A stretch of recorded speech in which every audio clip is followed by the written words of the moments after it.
Hi dear students, 9th സ്റ്റാൻഡേർഡിലെ ബയോളജിയിലെ first unit നമ്മൾ പരിചയപ്പെട്ട് കഴിഞ്ഞതാണ് അല്ലെ. ക്ലാസ്സുകൾ കാണാത്തവരുണ്ടെങ്കിൽ താഴെ ലിങ്ക് കൊടുത്തിട്ടുണ്ട്, അതിൽ കയറി കാണുക. അപ്പൊ നമ്മൾ ഈ വീഡിയോയിലൂടെ ഉദ്ദേശിക്കുന്നത് നമ്മുടെ first unit protectors of biosphere, അതായത് ജീവമണ്ഡലത്തിന്റെ സംരക്ഷകർ എന്ന പാഠത്തിലെ പ്രധാനപ്പെട്ട മെയിൻ ആയിട്ടുള്ള കണ്ടന്റ്സിനെ ഒന്ന് റിവൈസ് ചെയ്യുകയാണ്. ഓക്കെ, അപ്പോ അതുകൂടാതെ അതിൽ വരുന്ന പ്രത്യേകമായിട്ട് വരുന്ന പ്രധാനപ്പെട്ട ചോദ്യങ്ങൾ, ക്വസ്റ്റ്യൻസിനെ കൂടി നമ്മളൊന്ന് ഡിസ്കസ് ചെയ്യുന്നുണ്ട്. ക്ലിയർ ആണല്ലോ? അപ്പൊ നമുക്ക് തുടങ്ങാം. അപ്പൊ നമ്മൾ ഫസ്റ്റ് ഡിസ്കസ് ചെയ്തത് ആഗോളതാപനം അഥവാ ഗ്ലോബൽ വാർമിങ്ങിനെ കുറിച്ചിട്ടാണ് അല്ലെ. എന്താണ് ആഗോളതാപനം? ഭൂമിയിലെ അനിയന്ത്രിതമായി ചൂട് വർദ്ധിച്ചു വരുന്ന അവസ്ഥയാണ് ആഗോളതാപനം അല്ലെ. What is global warming? This is a dangerous phenomenon which leads to the rise in Earth's temperature. ആണല്ലോ. അങ്ങനെയാണെങ്കിൽ ആഗോളതാപനത്തിന് പ്രധാനപ്പെട്ട കാരണക്കാരൻ ആരാണ്? നിങ്ങൾക്കറിയാമല്ലോ, കാർബൺ ഡൈ ഓക്സൈഡ് അല്ലെ. അതുമാത്രമല്ല, മറ്റുള്ള വാതകങ്ങളെ നമ്മൾ ഡിസ്കസ് ചെയ്തു. കാർബൺ ഡൈ ഓക്സൈഡ് ഉണ്ട്, മീഥൈൻ ഉണ്ട്, നൈട്രസ് ഓക്സൈഡ് ഉണ്ട്, അതുപോലെ ക്ലൂറോ ഫ്ലൂറോ കാർബൺ ഉണ്ട് അല്ലെ. ഇവയൊക്കെ നമ്മൾ എന്ത് പറയുന്നു? ഹരിതഗൃഹവാതകങ്ങൾ അഥവാ ഗ്രീൻ ഹൗസ് ഗ്യാസസ് എന്നാണ് പറയുന്നത്. ആണല്ലോ. ഓക്കെ, അപ്പൊ ഇനി നമ്മൾ അടുത്തതായിട്ട് ഡിസ്കസ് ചെയ്തത് എന്താണ്? നമ്മൾ അന്തരീക്ഷത്തില് അറ്റ്മോസ്ഫിയറില് കാർബൺ ഡൈ ഓക്സൈഡും ഓക്സിജന്റെയും അളവിനെ നിയന്ത്രിച്ചു നിർത്തുന്നതിൽ എന്താണ് സസ്യങ്ങൾക്കുള്ള പങ്ക്? അതാണല്ലോ ഡിസ്കസ് ചെയ്തത്. നമ്മളൊരു സൈക്ലിക് ആയിട്ടുള്ള ചിത്രമൊക്കെ നമ്മൾ വരച്ചിരുന്നു അല്ലെ. ഓർമ്മയുണ്ടോ നിങ്ങൾക്ക്? അപ്പോ അതൊന്ന് നമുക്ക് ജസ്റ്റ് ഒന്ന് പറഞ്ഞു പോകാം. എങ്ങനെയാണ് സസ്യങ്ങൾ എന്ത് പങ്കാണ് വഹിക്കുന്നത് എന്ന് നോക്കൂ. പ്ലാന്റ്സ്, സസ്യങ്ങൾ എന്ത് ചെയ്യുന്നു? പ്രകാശ സംശ്ലേഷണം നടത്തുന്നുണ്ട് അല്ലെ. ഫോട്ടോസിന്തസിസ് ചെയ്യുന്നുണ്ട്. ആ ഫോട്ടോസിന്തസിന്റെ ഫലമായിട്ട് ഓക്സിജനെ പുറന്തള്ളുന്നു. അതുപോലെ ഗ്ലൂക്കോസും ഉണ്ടാകുന്നുണ്ട് അല്ലെ.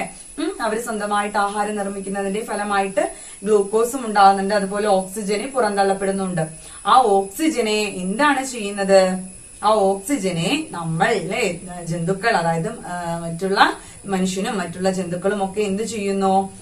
ആഗിരണം ചെയ്യുന്നു, അല്ലെങ്കിൽ വലിച്ചെടുക്കുന്നു. എന്തിനു വേണ്ടിയിട്ട്? നമ്മുടെ ശ്വസനത്തിന് വേണ്ടിയിട്ട് അല്ലെ. ഫോർ അവർ റെസ്പിറേഷൻ.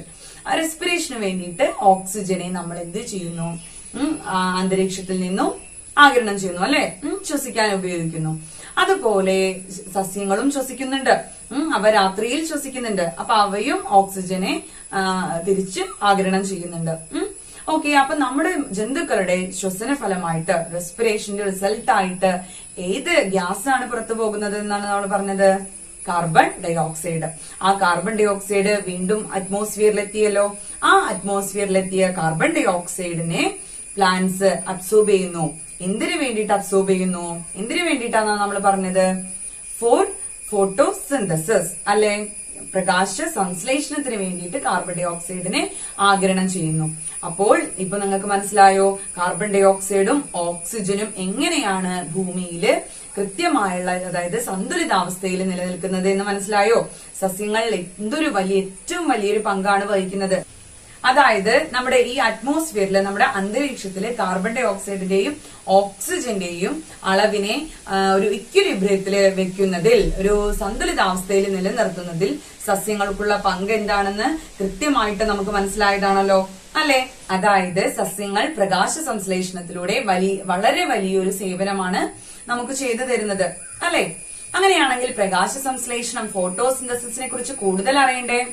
നമ്മൾ പറഞ്ഞിരുന്നു എന്തൊക്കെയാണ് പ്രകാശ സംശ്ലേഷണത്തിന്, ഫോട്ടോസിന്തസിസിന് ആവശ്യമായിട്ടുള്ള ഘടകങ്ങൾ എന്തൊക്കെയാണ് നമ്മൾ പറഞ്ഞിരുന്നു അല്ലെ. കാർബൺ ഡൈ ഓക്സൈഡ് വേണം, ഒക്കെ നമ്മളൊന്ന് ജസ്റ്റ് ഒന്നുകൂടി കവർ ചെയ്ത് പോരാണ് കേട്ടോ. അപ്പോ കാർബൺ ഡൈ ഓക്സൈഡ് വേണം. പിന്നെ എന്താ വേണ്ടത്? ജലം, ധാതു ലവണങ്ങൾ, വാട്ടർ, മിനറൽസ്. പിന്നെ സൂര്യപ്രകാശത്തിന്റെ സാന്നിധ്യത്തിലാണ് ഈ പ്രോസസ്സ് നടക്കുന്നത് അല്ലെ. പിന്നെ ഹരിതകം, ഇതിലുള്ള ഹരിതകം അഥവാ ക്ലോറോഫിൽ ആവശ്യമാണ് അല്ലെ. അതല്ലേ നമ്മൾ പറഞ്ഞത്. ഇനി നോക്കൂ, ഈ ജലവും ധാതു ലവണങ്ങളും ഒക്കെ എങ്ങനെയാണ് സസ്യങ്ങളുടെ ഇലകളിൽ എത്തിച്ചേരുന്നത്? എങ്ങനെയാണ്? മണ്ണിൽ നിന്ന് അല്ലെ. മണ്ണിൽ നിന്ന് വേര് വലിച്ചെടുക്കുന്നു. അതിനുശേഷം എന്താ നടക്കുന്നത്? സൈലം കുഴലുകള്, വാസ്കുലാർ ബണ്ടിൽസ് ആയിട്ടുള്ള സംവഹന കലകളായിട്ടുള്ള സൈലം ഫ്ലോയം ഉണ്ട് നമുക്കറിയാം അല്ലെ. അതിൽ സൈലം കുഴലുകൾ എന്തു ചെയ്യുന്നു? ഈ ജലത്തെയും ധാതു ലവണങ്ങളെയും ഒക്കെ വഹിച്ച് സസ്യങ്ങളിലെ ഇലകളിൽ എത്തിക്കുന്നു. അങ്ങനെയല്ലേ നമ്മൾ പഠിച്ചത്. ഇനി നോക്കൂ, കാർബൺ ഡൈ ഓക്സൈഡ് എങ്ങനെയാണ് ഇലകളിൽ എത്തുന്നത്? നമുക്കറിയാം, ഇലകളിലുള്ള സ്റ്റൊമേറ്റ അഥവാ ആസ്യരന്ധ്രങ്ങള് വഴിയാണ് കാർബൺ ഡൈ ഓക്സൈഡ് ഉള്ളിലേക്ക് എത്തുന്നത്. ക്ലിയർ ആണോ മക്കൾക്ക്? അങ്ങനെയാണെങ്കിൽ നമ്മൾ അടുത്തതായിട്ട് പഠിച്ച കാര്യം എന്താണ്? ഓർമ്മയുണ്ടോ? ഇലകളുടെ മുകൾ വശത്ത് കൂടുതൽ പച്ചനിറം കാണുന്നുണ്ട്, അതുപോലെ താഴെ ഭാഗത്ത് വളരെ കുറഞ്ഞ പച്ചനിറം കാണുന്നുള്ളൂ അല്ലെ? അതിന്റെ റീസൺ നമ്മൾ പറഞ്ഞു. എന്തായിരിക്കും? ഞാൻ പറയുന്നതോടൊപ്പം നിങ്ങൾ എന്ത് ചെയ്യുക, അതിനുള്ള ഉത്തരം കൂടി നിങ്ങൾ പറഞ്ഞു നോക്കുക കേട്ടോ. ഓക്കെ, അപ്പോ എന്താ പറഞ്ഞത്? ഇലകളുടെ പച്ച നിറം മുകൾ വശത്ത് കാണുന്നുണ്ട്, കൂടുതലായിട്ട് കാണുന്നുണ്ട് അല്ലെ? താഴെ ഭാഗത്തിനേക്കാൾ കൂടുതലായിട്ട് കാണുന്നുണ്ട്. കാരണം എന്താണെന്നാണ് നമ്മൾ പറഞ്ഞത്? അതായത് ഇലകളിലെ മുകളിലത്തെ ഉപരിവൃതിയോട് തൊട്ട് താഴെയായിട്ട് മീസോഫിൽ കോശങ്ങളുണ്ട്. ആ മീസോഫിൽ സെൽസിലാണ് ക്ലോറോഫിൽ അല്ലെങ്കിൽ ക്ലോറോപ്ലാസ്റ്റ്, ഹരിത കണം എന്ന് പറയുന്ന കോശാംഗം ഉള്ളത് അല്ലെ? അപ്പൊ മുകളിലത്തെ ഉപരിവൃതിക്ക് തൊട്ട് താഴെയായിട്ട് കൂടുതൽ മീസോഫിൽ കോശങ്ങളുണ്ട്. അപ്പൊ അവിടെ കൂടുതലായിട്ട് ക്ലോറോപ്ലാസ്റ്റ്, ഹരിതകണം കാണുന്നു. ഓക്കെ, ഹരിതകണത്തിന്റെ ഉള്ളില് ഇലകൾക്ക് പച്ചനിറം നൽകുന്ന ഹരിതകമുണ്ട്. അപ്പൊ അതിന്റെ പ്രസൻസ് എന്ത് ചെയ്യുന്നു? ഇലകളുടെ മുകൾ വശത്ത് കൂടുതലായിട്ട് പച്ചനിറം നൽകുന്നു. ഓക്കെ, ക്ലിയർ ആണോ? അപ്പൊ അങ്ങനെയാണെങ്കിൽ എന്താണ് ഹരിതകം അല്ലെങ്കിൽ എന്താണ് ഹരിതകണം എന്ന് നമുക്ക് നോക്കണ്ടേ? യെസ്, അത് നമ്മൾ പഠിച്ചു. എന്താണ് സ്ട്രക്ചർ ഓഫ് ക്ലോറോപ്ലാസ്റ്റ്? നമ്മൾ പരിചയപ്പെട്ടതാണ് അല്ലെ? നിങ്ങൾ ചിത്രമൊക്കെ കണ്ടിട്ടുണ്ടാവും, നിങ്ങൾക്ക് ഓർമ്മയുണ്ടാവും. ഒരു ഡബിൾ ലെയർ ആയിട്ടുള്ള, അതായത് ഇരട്ട സ്ഥാനമുള്ള ഒരു ഡിസ്ക് ഷേപ്ഡ് ആയിട്ടുള്ള കോശാംഗമാണ് ഹരിതകണം, ക്ലോറോപ്ലാസ്റ്റ്. ഓക്കെ, നമ്മൾ പഠിച്ചതല്ലേ, നമ്മൾ പറഞ്ഞതല്ലേ ഇത്? പിന്നെയോ അതിന്റെ ഉള്ളിൽ കാണുന്ന സ്തരസഞ്ചികള്, അടുക്കടുക്കായിട്ട് കാണുന്ന മെംബ്രേനിയസ് സാക്സിനെ നമ്മൾ എന്തു പറയുന്നു? ഗ്രാന എന്ന് പറയുന്നു അല്ലെ? അതിലെ ഫ്ലൂയിഡ് പോർഷനെയോ, ദ്രാവക ഭാഗത്തിനെ എന്താ പറയാ? ഇറ്റ്സ് കോൾഡ് സ്ട്രോമ അല്ലെ? അതിനെ ഗ്രാനുകളെ തമ്മിൽ കണക്ട് ചെയ്യുന്ന ഭാഗത്തിന് സ്ട്രോമ ലാമെല്ല എന്ന് പറയുന്നുണ്ട് അല്ലെ? അപ്പൊ ഇങ്ങനെ നോക്കൂ, ഗ്രാന പറഞ്ഞു, സ്ട്രോമ പറഞ്ഞു. ഇനി അങ്ങനെയാണെങ്കിൽ ഹരിതകം, ക്ലോറോഫിൽ എവിടെയാണുള്ളത് നമ്മൾ പറഞ്ഞത്? ഹരിതകം ഹരിത കണത്തിന്റെ ഉള്ളിലാണെന്ന് നമ്മൾ പറഞ്ഞു അല്ലെ? ഹരിത കണത്തിന്റെ ഉള്ളിൽ എവിടെയാണ്? ഗ്രാനയുടെ ഉള്ളിലാണ് ക്ലോറോഫിൽ ഉള്ളത്. Okay, chlorophyll is situated inside the grana. എനിക്ക് നമ്മൾ പറഞ്ഞതാണ്. യെസ്, അങ്ങനെയാണെങ്കിൽ ഹരിതകം ഒറ്റയ്ക്കാണോ അവിടെ ഉള്ളത്? അല്ല, അവിടെ ഹരിതകത്തിന്റെ കൂടെ ക്ലോറോഫിലിന്റെ കൂടെ മറ്റ് കളർ പിഗ്മെന്റ്സ് കൂടി കാണപ്പെടുന്നുണ്ട്. അത് ഏതൊക്കെയാ പറഞ്ഞത്? ക്ലോറോഫിൽ എ ഉണ്ട്, ക്ലോറോഫിൽ ബി ഉണ്ട്, അതുപോലെ സാൻഡോഫിൽ ആൻഡ് കരോട്ടിൻ. ഓക്കെ, ഇത്രയും കളർ പിഗ്മെന്റ്സ് അതില് കാണുന്നുണ്ട്, ഗ്രാനയുടെ ഉള്ളില് കാണുന്നുണ്ട്. നമ്മൾ പഠിച്ചതാണ് അല്ലെ? ഇതിൽ ഒരു പ്രത്യേകതയുണ്ട്. എന്താണ്? ക്ലോറോഫിൽ എക്ക് മാത്രമേ ഡയറക്റ്റ് ആയിട്ട് ഫോട്ടോസിന്തസിസിൽ പങ്കെടുക്കാൻ കഴിയുകയുള്ളൂ. നമ്മൾ പറഞ്ഞല്ലോ അല്ലെ? ബാക്കിയുള്ള വർണ്ണകങ്ങൾ എന്താ ചെയ്യുന്നത്? ക്ലോറോഫിൽ ബിയും സാന്തോഫിലും കരോട്ടിനും ഒക്കെ എന്താ ചെയ്യുന്നത്? അവ എന്താ ചെയ്യുന്നത്? സൺലൈറ്റിനെ അബ്സോർബ് ചെയ്തിട്ട് ക്ലോറോഫിൽ എയിലേക്ക് ട്രാൻസ്ഫർ ചെയ്ത് കൊടുക്കുന്നു. അതുകൊണ്ട് തന്നെ ആ 3 കളർ പിഗ്മെന്റ്സിനെയും നമ്മൾ ഒരു പേര് പറഞ്ഞിരുന്നു. എന്താണ് ഓർമ്മയുണ്ടോ? It is called accessory pigments അഥവാ സഹായക വർണ്ണകങ്ങൾ. ഓർമ്മയുണ്ടോ നിങ്ങൾക്ക്? അല്ലെ? വളരെ എളുപ്പമല്ലേ? പിന്നീട് നമ്മൾ പറഞ്ഞത് എന്താണ്? പ്രകാശ സംശ്ലേഷണത്തിന്റെ രസതന്ത്രം, ദ കെമിസ്ട്രി ഓഫ് ഫോട്ടോസിന്തസിസ് അല്ലെ? പ്രകാശ സംശ്ലേഷണം നടക്കുന്നത് 2 ഘട്ടങ്ങളിലൂടെയാണ്. There are 2 phases in photosynthesis. നമുക്ക് ഓർമ്മയുണ്ടോ? നമ്മൾ പഠിച്ചിട്ടുണ്ട്. എന്താണ്? First one is light phase and second one is dark phase. Okay, light reaction and dark reaction. പ്രകാശഘട്ടവും ഇരുണ്ട ഘട്ടവും ഓർമ്മയുണ്ടല്ലോ? അതിൽ പ്രകാശഘട്ടം എവിടെ വെച്ച് നടക്കുന്നു? ഗ്രാനയുടെ ഉള്ളിലാണ് പ്രകാശഘട്ടം നടക്കുന്നത് അല്ലെ? The light phase takes place inside the grana. മനസ്സിലായതാണല്ലോ? ഈ ഗ്രാനയുടെ ഉള്ളില് പ്രകാശഘട്ടം നടക്കുന്നു. അതിന് എന്താവശ്യമാണ്? പ്രകാശം ആവശ്യമാണ്. ദ ലൈറ്റ് ഇസ് എസെൻഷ്യൽ അല്ലെ? നമ്മൾ പഠിച്ചു. പ്രകാശം ആവശ്യമുള്ള ഘട്ടമാണ് പ്രകാശഘട്ടം. ഗ്രാനയുടെ അകത്താണ് നടക്കുന്നത്. അങ്ങനെയാണെങ്കിൽ എന്ത് റിയാക്ഷൻ ആണ് ഇവിടെ നടക്കുന്നത്? നിങ്ങൾ ഓർത്ത് നോക്കിയിട്ടുണ്ടോ? നിങ്ങളൊന്ന് ഓർത്ത് നോക്കൂ. എന്ത് റിയാക്ഷൻ ആണ് നടക്കുന്നത്? അതായത് വാട്ടർ എന്ത് ചെയ്യുന്നു? Water splits into hydrogen and oxygen. Okay, ഹൈഡ്രജനും ഓക്സിജനുമായിട്ട് വിഘടിക്കുന്നു. ജലം ഹൈഡ്രജനും ഓക്സിജനുമായിട്ട് വിഘടിക്കുന്നു. ഇങ്ങനെ ഈ അതായത് പ്രകാശോർജത്തെ രാസോർജമാക്കി മാറ്റി ആ ഊർജത്തെ എവിടെ സംഭരിക്കുന്നു? ATP മോളിക്യൂളിൽ സംഭരിച്ചു നിർത്തുന്നു അല്ലേ? അപ്പോ അങ്ങനെയാണെങ്കിൽ ATP എന്താണ്? What is ATP? It is energy coins അല്ലെ, അതായത് ഊർജ നാണയങ്ങളാണ് എന്ന് നമ്മൾ പറഞ്ഞു. എനർജി കോയിൻസ് ആണ്. അതായത് എങ്ങനെയാണ് ATPയിൽ ഊർജ്ജം ഉണ്ടാവുന്നത്? അഡിനോസിൻ ട്രൈഫോസ്ഫേറ്റ് എന്ന് പറയുന്ന മോളിക്യൂള് അഡിനോസിൻ ഡൈഫോസ്ഫേറ്റും ഫോസ്ഫേറ്റുമായിട്ട് മാറുമ്പോൾ ആണ് ഊർജ്ജം ഉണ്ടാകുന്നത് അല്ലെ? അങ്ങനെയാണെങ്കിൽ നമുക്ക് ഇനി നോക്കൂ, പ്രകാശഘട്ടം നമ്മൾ പറഞ്ഞു. ഇനി അടുത്തതായിട്ട് ഇരുണ്ട ഘട്ടം, ഡാർക്ക് ഫേസ്, ഡാർക്ക് റിയാക്ഷൻ. എന്താണ് ഡാർക്ക് ഫേസിൽ നടക്കുന്ന കാര്യങ്ങള്? എവിടെ വെച്ചിട്ടാണ് ഡാർക്ക് ഫേസ് നടക്കുന്നത്? എവിടെ വെച്ചിട്ടാണ്? ഒന്ന് പറയൂ, എവിടെ വെച്ചിട്ടാണ്? Yes, it takes place inside the stroma അല്ലെ? സ്ട്രോമയുടെ ഉള്ളിൽ വെച്ചിട്ടാണ് ഈ പ്രോസസ്സ് നടക്കുന്നത്. ഇവിടെ എന്ത് റിയാക്ഷൻ ആണ്, അല്ലെങ്കിൽ ഇവിടെ എന്ത് കെമിക്കൽ റിയാക്ഷൻ ആണ് നടക്കുന്നത്? വെരി ഇമ്പോർട്ടന്റ് ആണ്. എന്താണ് നടക്കുന്നത്? നമ്മള് നേരത്തെ പറഞ്ഞു, അവിടെ പ്രകാശഘട്ടത്തില് ഹൈഡ്രജനും ഓക്സിജനും ഉണ്ടാകുന്നു പറഞ്ഞില്ലേ? ആ ഓക്സിജനെ പുറന്തള്ളുന്നു, ആ ഹൈഡ്രജൻ എന്ത് ചെയ്യുന്നു? നെക്സ്റ്റ് ഫേസിലേക്ക് എടുത്തു വെക്കുന്നു എന്ന് നമ്മൾ പറഞ്ഞിരുന്നു അല്ലെ? കഴിഞ്ഞ ക്ലാസ്സിലൊക്കെ നമ്മൾ പറഞ്ഞതാണ്. അപ്പൊ നോക്കൂ, ഈ ഹൈഡ്രജനും അതുപോലെ കാർബൺ ഡൈ ഓക്സൈഡും കൂടി ചേർന്നിട്ട് അവിടെ ഗ്ലൂക്കോസ് ഉണ്ടാകുന്നു. ഈ ഒരു റിയാക്ഷൻ ആണ് ഡാർക്ക് ഫേസിൽ നടക്കുന്നത്. ക്ലിയർ ആണല്ലോ? അപ്പൊ മുന്നേ ഉണ്ടായിരുന്ന, അതായത് പ്രകാശഘട്ടത്തിൽ ലൈറ്റ് റിയാക്ഷനിൽ ലൈറ്റ് ഫേസിൽ ഉണ്ടായ എനർജിയെ എന്ത് ചെയ്യുന്നു? ഡാർക്ക് ഫേസിൽ ഉപയോഗിച്ചുകൊണ്ട് കാർബൺ ഡൈ ഓക്സൈഡും ഹൈഡ്രജനും കൂടി ചേർന്ന് ഗ്ലൂക്കോസ് ആയിട്ട് മാറുന്നു. ക്ലിയർ ആണോ? ഇതാണ് നമ്മൾ പറഞ്ഞത്. അപ്പോ അവിടെ പ്രകാശഘട്ടത്തിൽ എനർജി ഉണ്ടായി, ഊർജം ഉണ്ടായി, അത് ഇരുണ്ട ഘട്ടത്തിൽ ഉപയോഗിച്ചു അല്ലെ? വിനിയോഗിക്കപ്പെട്ടു എന്ന് നമുക്ക് പറയാം. ഓക്കെ, രണ്ടിന്റെയും പ്രൊഡക്റ്റ് എന്താണ്? ലൈറ്റ് ഫേസിൽ ഉണ്ടാകുന്ന പ്രൊഡക്റ്റ് എന്താണ്? എന്താണെന്ന് പറയൂ. ഹൈഡ്രജനും ഓക്സിജനും. അങ്ങനെയാണെങ്കിൽ ഡാർക്ക് ഫേസിൽ ഉണ്ടാകുന്ന പ്രൊഡക്റ്റ് എന്താണ്? Yes, it is glucose. Okay, clear ആണല്ലോ? എവിടെ വെച്ചിട്ടാണ് നടക്കുന്നത്? ലൈറ്റ് ഫേസ് ഗ്രാനയില് സ്ട്രോമയിൽ വെച്ചിട്ട് ഡാർക്ക് ഫേസ് നടക്കുന്നു. ഓക്കെ, അങ്ങനെയാണെങ്കിൽ മക്കളെ, ഡാർക്ക് ഫേസിനെ കുറിച്ച് പഠിച്ചത്, അതിൽ നടക്കുന്ന റിയാക്ഷനെ കുറിച്ച് പഠിച്ച ശാസ്ത്രജ്ഞനെ നമ്മൾ പരിചയപ്പെട്ടു. എന്താണ് അദ്ദേഹത്തിന്റെ പേര്? Melvin Calvin. അതുകൊണ്ട് തന്നെ ഡാർക്ക് ഫേസിനെ നമ്മളൊരു പേരിൽ അറിയപ്പെടുന്നുണ്ട്. കാൽവിൻ സൈക്കിൾ എന്നാണ് ഡാർക്ക് ഫേസിനെ അറിയപ്പെടുന്ന മറ്റൊരു പേര്. ഓക്കെ, അത് ക്ലിയർ ആണല്ലോ?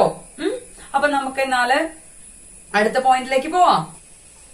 അപ്പൊ വളരെ സങ്കീർണമായിട്ടുള്ള ഒരു പ്രോസസ്സാണ് ഫോട്ടോസിന്തസിന്റേത് അല്ലെ? നമുക്ക് മനസ്സിലായി. ഓക്കെ, അപ്പോ ഫോട്ടോസിന്തസിന്റെ റിസൾട്ടായിട്ട് ഗ്ലൂക്കോസ് ആണ് കിട്ടിയത്.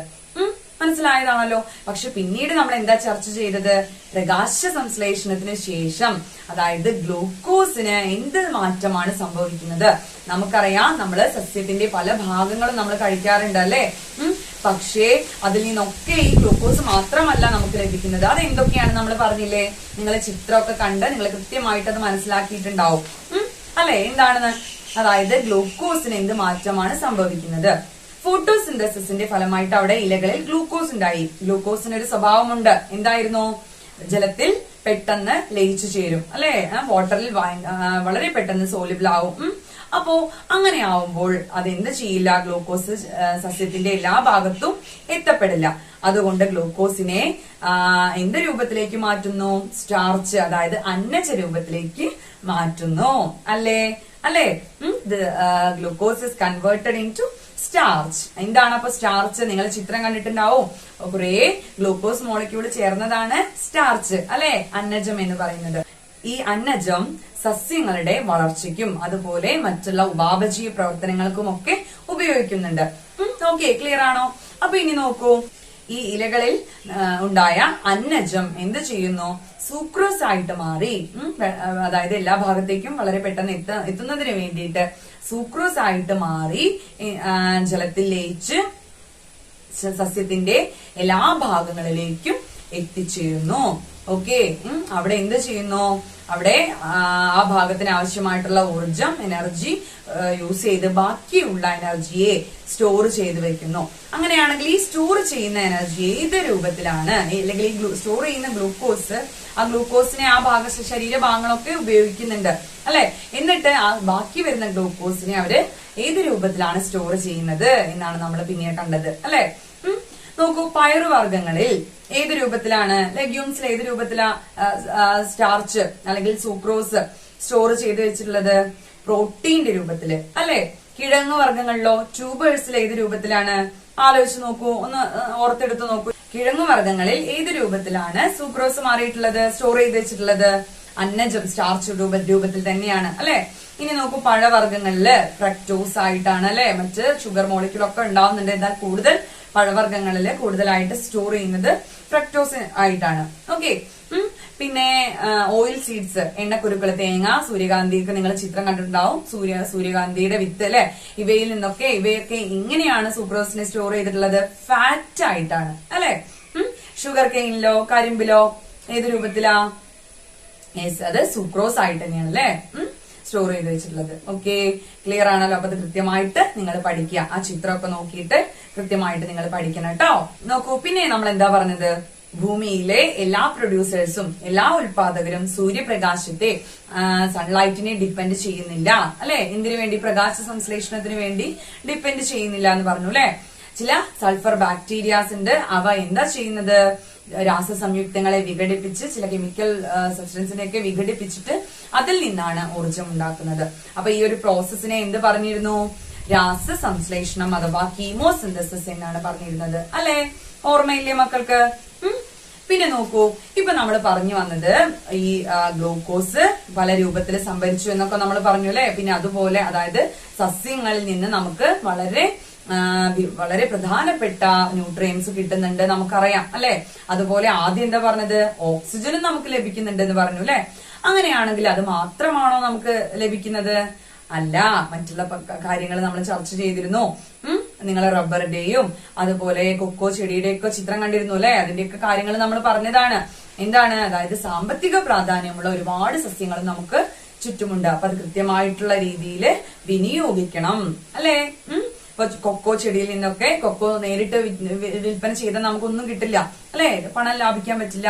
പക്ഷെ എന്ത് ചെയ്യാം? അതിൽ നിന്നാണ് വളരെ വിലയുള്ള ചോക്ലേറ്റ് ഉണ്ടാക്കുന്നത്. അപ്പോ അതായത് സാമ്പത്തിക പ്രാധാന്യമുള്ള സസ്യങ്ങളെയൊക്കെ കൃത്യമായിട്ട് കണ്ട് അതിനെ കൃത്യമായുള്ള രീതിയിൽ വിനിയോഗിക്കുകയും വേണം.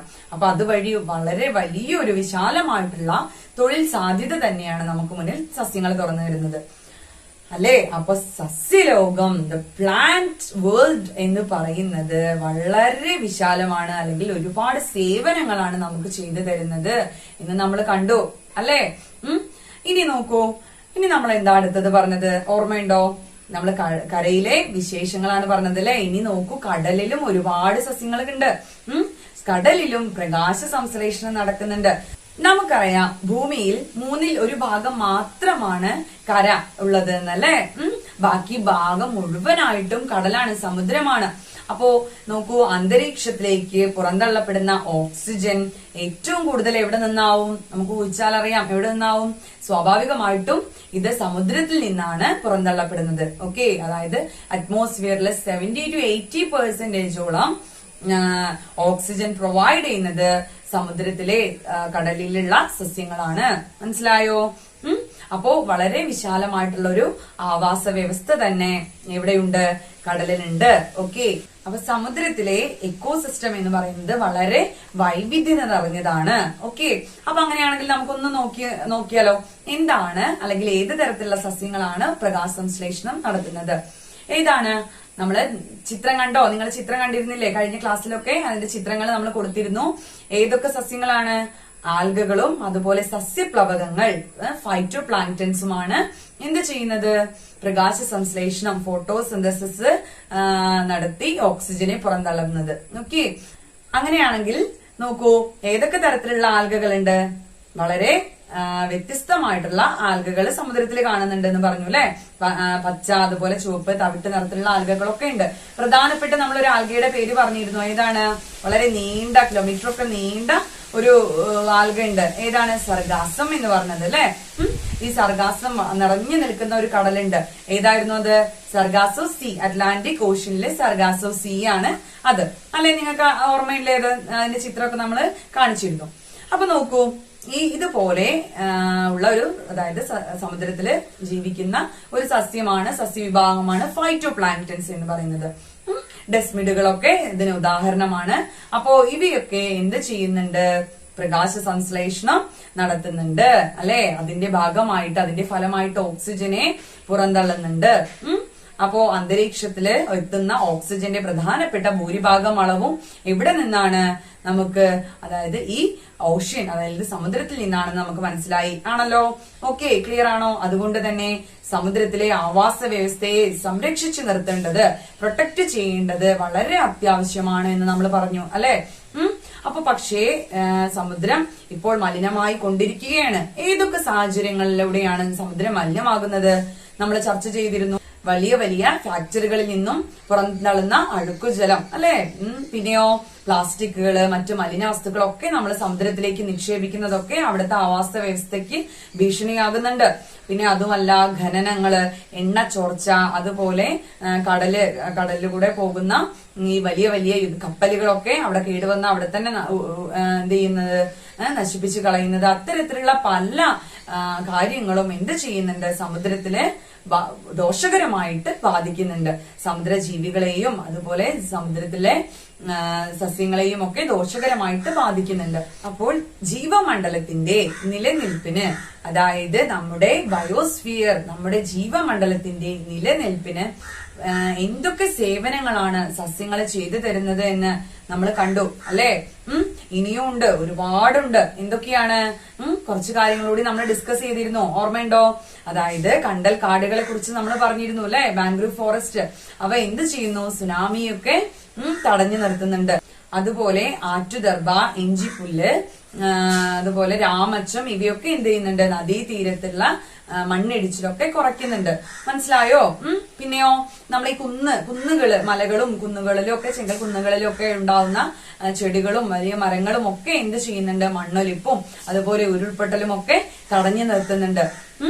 ഓക്കെ, അപ്പൊ ഇത്രയും ഒരുപാട് വലിയ സേവനമാണ് സസ്യങ്ങൾ നമുക്ക് ചെയ്തു തരുന്നതെന്നാണല്ലേ നമ്മൾ പറഞ്ഞത്. ജീവമണ്ഡലത്തിന്റെ നിലനിൽപ്പിന് സസ്യങ്ങൾ ചെയ്യുന്ന സേവനങ്ങളെ കുറിച്ചാണ് നമ്മൾ ഇത്രയും പറഞ്ഞത് അല്ലെ. അപ്പോൾ പ്രകൃതി സംരക്ഷണത്തിലെ സസ്യപരിപാലനം വളരെയധികം നമ്മുടെ ഉത്തരവാദിത്തമായിട്ട് ഏറ്റെടുക്കണം എന്ന് പറഞ്ഞാണ് നമ്മൾ ക്ലാസ് നിർത്തിയത് അല്ലെ. അപ്പോ വളരെ ചെറിയൊരു പാഠമായിരുന്നു ഇത്. അപ്പൊ എല്ലാവർക്കും മനസ്സിലായിട്ടുണ്ടെന്ന് വിചാരിക്കുന്നു. കൃത്യമായിട്ട് നോട്ടുകളൊക്കെ എഴുതുക കേട്ടോ. അപ്പൊ നമുക്ക് അടുത്ത ഭാഗത്തിലേക്ക് കടക്കാം. നമുക്ക് ഒന്നാമത്തെ യൂണിറ്റ്, അതായത് ഈ പാഠത്തിൽ വരുന്ന പ്രധാനപ്പെട്ട ചോദ്യങ്ങളിലൂടെ നമുക്കൊന്ന് കടന്നു പോകാം. ഓക്കെ. സസ്യങ്ങൾ ഭൂമിയുടെ ശ്വാസകോശങ്ങൾ എന്നറിയപ്പെടുന്നു. ഈ പ്രസ്താവനയോട് നിങ്ങൾ യോജിക്കുന്നുണ്ടോ? പ്രസ്താവന സാധൂകരിക്കുക. Why the plants are called the lungs of the earth? Explain. ആഗോളതാപനം മൂലമുണ്ടാകുന്ന വെല്ലുവിളികൾ എന്തെല്ലാം? What are the challenges posed by the global warming? അന്തരീക്ഷത്തിൽ കാർബൺ ഡൈ ഓക്സൈഡ് വർദ്ധിക്കാനുള്ള കാരണങ്ങൾ. Reasons for the increase in carbon dioxide in the atmosphere. താഴെ തന്നിരിക്കുന്നവയിൽ പ്രകാശ സംശ്ലേഷണത്തിൽ ഏർപ്പെടുന്ന മുഖ്യവർണ്ണകം ഏത്? ഓപ്ഷൻ എ ഹരിതകം B, option B carotene, option C ഹരിതകം A, option D xanthophyll. Which of the pigments given below is the main pigment that performs? Option A chlorophyll B, option B carotene, option C chlorophyll A, option D xanthophyll. ചിത്രം പകർത്തി വരച്ച് ഭാഗങ്ങൾ അടയാളപ്പെടുത്തുക. Redraw the picture and label. പ്രകാശഘട്ടവും ഇരുണ്ട ഘട്ടവും നിർവചിക്കുക. Define light phase and dark phase. പ്രകാശ സംശ്ലേഷണ ഫലമായി ഉണ്ടാകുന്ന ഗ്ലൂക്കോസിന് എന്തെല്ലാം രാസമാറ്റങ്ങൾ സംഭവിക്കുന്നു? ഫ്ലോ ചാർട്ട് തയ്യാറാക്കുക. Prepare a flow chart showing the chemical changes of glucose after its formation. വ്യത്യസ്ത ആഹാരത്തിൽ നിന്നും നമുക്ക് ലഭിക്കുന്ന പോഷകങ്ങൾ കണ്ടെത്തി പട്ടിക പൂർത്തീകരിക്കുക. Find the nutrients we get from different foods and complete the list. സമുദ്ര മലിനീകരണം ജീവജാലങ്ങളെ എങ്ങനെയെല്ലാം ദോഷകരമായി ബാധിക്കുന്നു എന്ന് കണ്ടെത്തുക. How does pollution in the ocean affect the organisms? പ്രകൃതിയുടെയും ജീവന്റെയും നിലനിൽപ്പിനും സന്തുലിതാവസ്ഥയ്ക്കും മരങ്ങൾ അത്യന്താപേക്ഷിതമാണ്. ഈ ആശയത്തിൻ്റെ പ്രാധാന്യം വ്യക്തമാക്കുന്ന മുദ്രാവാക്യങ്ങൾ തയ്യാറാക്കുക. Trees are essential for protecting our nature and life. Prepare slogans highlighting this idea to protect our environment. അപ്പോൾ ഒന്നാമത്തെ യൂണിറ്റിലെ പ്രധാനപ്പെട്ട കണ്ടന്റ്സും അതുപോലെ ക്വസ്റ്റ്യൻസും നമ്മൾ ഡിസ്കസ് ചെയ്തു അല്ലെ. ഇനി മക്കൾ എന്ത് ചെയ്യുക, അത് കൃത്യമായിട്ട് പഠിക്കുക. നിങ്ങൾക്കറിയാം ഇപ്പോൾ ഓൺലൈൻ ക്ലാസ്സുകളിലൂടെയാണ് നിങ്ങൾക്ക് മുന്നിൽ എത്തുന്നത്. അപ്പോ പഠനത്തെ ഒരിക്കലും പിന്നോക്കം പോവാതെ അതിന്റേതായിട്ടുള്ള സീരിയസ്നെസ്സോടെ ക്ലാസ് കേട്ട് മനസ്സിലാക്കി കൃത്യമായിട്ട് പഠിക്കുക. Okay, thank you.